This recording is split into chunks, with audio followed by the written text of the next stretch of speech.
نحن منذ بداية تأسيس الإدارة في الجزيرة كنا مشاركين في كتابة عقد اجتماعي للإدارة الذاتية في الجزيرة، وكنا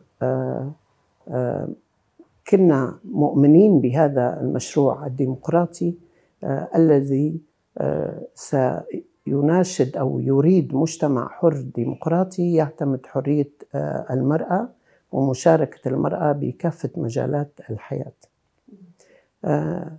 نحن نرى هذا المشروع لتحقيق حقوقنا كشعب سرياني.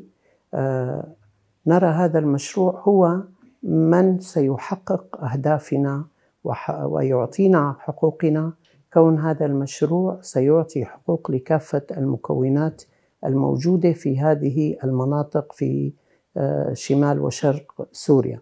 طبعا سابقا بدأ من الجزيرة، لكن اليوم 7 مقاطعات موجودة بإقليم شمال وشرق سوريا.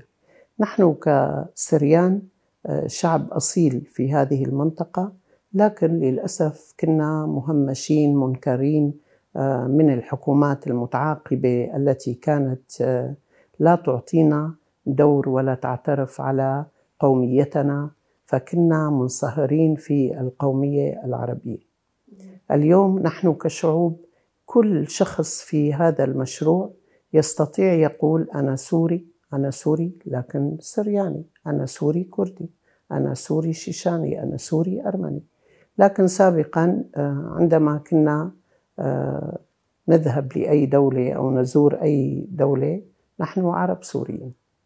اليوم بهذا المشروع في اعتراف أولا بالقومية، لكن لسنا قومتيين.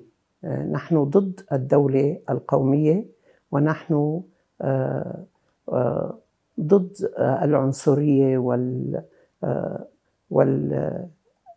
يعني نحن لا نفكر بالدين أيضا. يعني كل الأديان كل القوميات مشاركين بهذا المشروع.